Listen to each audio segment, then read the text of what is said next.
mo sa kanya, utos ka mo ni City. Wala nga, may papel ko. Eh di magsinanda na lang sila. Ha? Sabi ka mo ni City Engineer, Andres. Okay? Hindi ako si Andres, nakapag-utusan lang kami. Okay? Malinaw ba? Sir, salamat. Oo, sir. Mabuhay. Okay? Okay. Salamat na lang kayo. Ha? Wala po. Sige na. Sige na. Ano ba yun?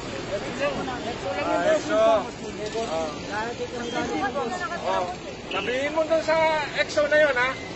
Sa Lunes ka mo, huwag siya mawawala, ha? Taga dun sila, sir. Ha? Taga doon? O, yun pala eh. Papel na sinasabi niya. Lahat gamit mong boss. Hindi, nakainom yun? Nakainom po din. Ay, sinabi pa ni... Ano mo sabi mo? RFP yan. XO daw pala yun mga kababayan ng barangay dito. EXO. Yung kausap ni General Bulanon kanina.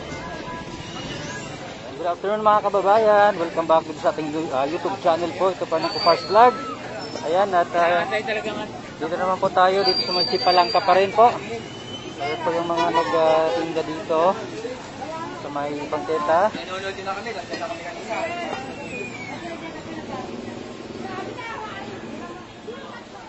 Eh, tanggalin nyo na kasi. Alam nyo, paulit-ulit tayo, Brad eh.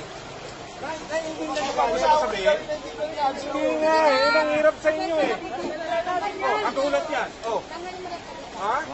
Sino hindi maiinis dyan? Hindi naman kayo pinaalis ah. Pinaalis ba kayo? Hindi nga. Ay, patagal na tayo dito nag-uusap eh, Brad eh. Kahit lag na naman ako nito eh. Tanggalin nyo na yan. Tulungan nyo na nga magtanggal. Tulungan nyo na. Baka kung mainis niyan, kakunti ko pa yun eh. Ay, susunod nyo na lang yung kuhit. Ayan po yung may guyit po mga kababayan na dilaw. So yun po yung inano po ni Engineer Bulanon na hindi po naisulod na. Ito yung guhit.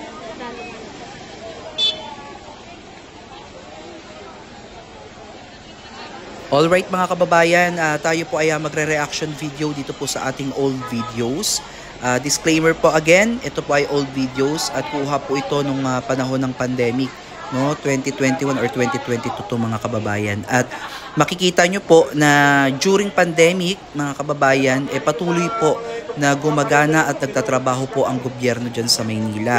Mga panahon po nakasama pa natin si Mayor Isko, yung unang term niya po bilang alkalde ng Maynila. At dito nga po kasama po natin si Engineer Bulanon. Ayan, siya po yung nagsasalita dyan, itong lalaking naka-face mask. Na talagang grabe yan mga kababayan. No? Nakasama natin si Engineer Bulanon at talagang napakatapang, napaka-dedicated sa kanyang trabaho. No? Talaga namang mapapasunod talaga itong mga vendors natin. Ito kasi mga vendors natin mga kababayan, parang hindi naman talaga sila totally pinapaalis dyan, no? Meron dyang dilaw na guhit. Kung hindi ako nagkakamali, parang yun yung designated area nila kung saan pwede silang maglatag ng kanilang mga paninda. Kaya lamang, sabi nga po ni Engineer Bulanon na hindi nga po sila sumunod sa usapan kasi paulit-ulit na po ito mga kababayan eh. So yung goal po ng clearing operation mga kababayan is mapanatili po yung kaayusan at kalinisan ng lugar dito sa Maynila and also maibalik po itong bangketa sa taong bayan, no? Dahil nga po mapapansin po natin na yung mga tao po ay sa kalsada na po dumadaan instead po sa bangketa. So itong clearing operations mga kababayan ay halos araw-araw po natin ginagawa yan at hindi po hadlang yung naging pandemic sa Maynila upang tumigil po yung gobyerno dito, no? So ramdam mo talaga si Yorme Isko na nagtatrabaho kasama po itong mga magigiting po nating sa engineering. At syempre itong si Engineer Bulanon na talagang dedicated sa kanyang trabaho, no? Talagang yung tapang niya ay talagang makakapukaw po talaga ng pansin. At ayan nga po, napasunod niya po yung mga vendors at wala naman pong nag-resist dyan mga kababayan, no? Paulit-ulit nga po sinabi ni Engineer Bulanon na paulit-ulit po nilang pinakikiusapan itong mga vendor. So, ito naman po mga kababayan, bago naman po mag-clearing operations, no, napag-usapan na po to, napagsabihan na po sila na ganito lang po yung kanilang lugar na pagtitindahan. Kaya lamang po kapag sa tuwing bumibisita at sa tuwing nakakatanggap po ng mga reklamo, again, itong opisina po ni Mayor Isko na siguro muling nanunumbalik yung mga vendors na matagal nang pinaalis or sinabihan. So agad po rumeres back o bumabalik itong engineering team natin, no, at sila po ay pinagsasabihan muli ng paulit-ulit. Kaya itong si Engineer Bulanon ay halos na-high blood talaga dahil sa paulit-ulit na pakikiusap niya. So, ayan, muli-ulit silang nasasabihan dyan, papakiusapan na huwag nang lumagpas dito sa binigay sa kanilang pwesto, no? At para naman hindi pa ulit-ulit. Kumbaga, sa gobyerno, 'di ba, kapag natapos na nilang gawin itong proyekto na to or itong certain place na to na linisin, makapag-move forward naman sila sa iba para unti-unti na isasaayos po yung lugar dito sa ating lungsod, which is ang Maynila.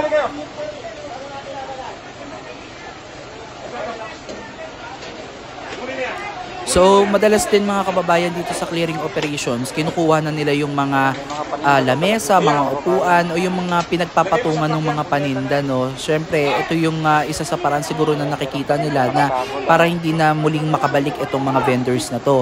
Pero sa kabilang banda, hindi naman din natin alam baka itong mga may-ari po ng mga gamit na to ay pumupunta ulit sa Manila City Hall upang bawiin po yung kanilang mga lamesa, mga upuan, kasi nga naman ano din yan pinuhunanan din nila yan. So hindi na natin alam kung paano yung negosasyon nila dun sa Manila City Hall o sa engineering department para mabawi po nila yung kanilang mga gamit, no. At for sure ayan po ay may pakiusap, no. Si Mayor Isko naman madali naman pong pakiusapan yan, may awa din naman yan sa mga vendors natin.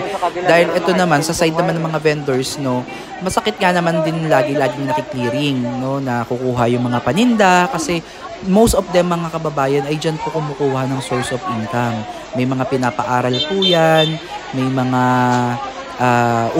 may mga pamilyang umaasa dyan sa kanilang pagtitinda.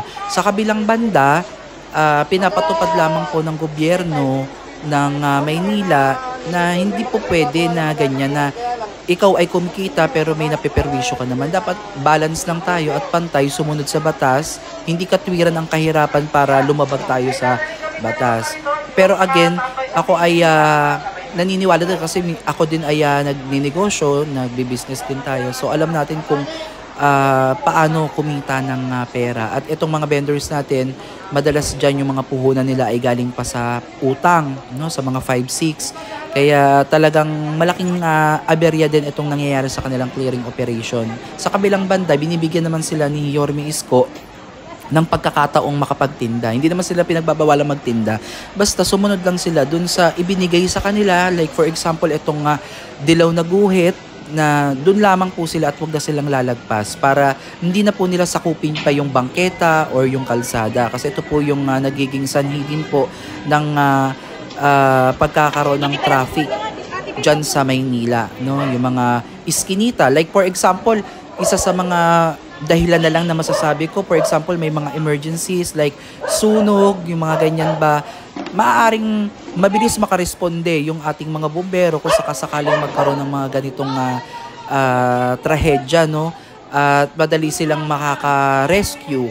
Hindi kagaya ng tambak yung kalsada or may obstruction sa kalsada. So napakahirap na rumesponde na imbis na ma-resolve kagad yung problema, talagang mas lalala dahil nga po sa sikip ng trapiko. So ito po, iikutin po yan yung Quiapo, Maynila, at talagang halos lahat kasama natin dyan, engineering, mga kasama natin mga vloggers, para tutukan din po yung ginagawa sa kanilang clearing operation. Para itong video natin mga kababayan ay maaari din pong gawing ebidensya kung sakaling may sinaktan o may kinuha, maaaring magamit itong video natin. At Etong mga vendors naman natin ay sana wag magalit ito sa mga vloggers, no, dahil ito din ay protection din nila, mga kababayan, para makita kung ano yung ginawa sa kanila ng gobyerno ng Maynila,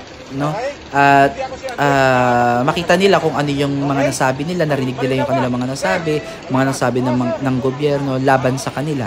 Okay, so ito lamang po yung ilan sa mga kaganapan dito sa Maynila noong panahon ni Mayor Isko, at ngayong magbabalik ulit siya. Asahan po natin na ganito po ulit, at siguro baka may kakaibang touch na si Yorme Isko, kagaya ng sinabi niya na parang medyo iibahin niya yung pamamalakad dito sa Maynila. So ayan yung pinaka hinihintay natin, mga kababayan, kung ano ba yung gagawin niya na mas maganda pa dito sa Maynila.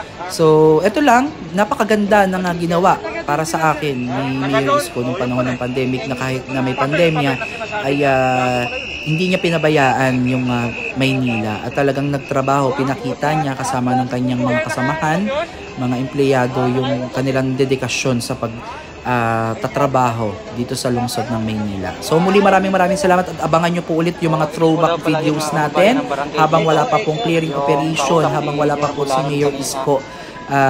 Babalik tanaw muna tayo. Maraming salamat, at God bless po sa inyo.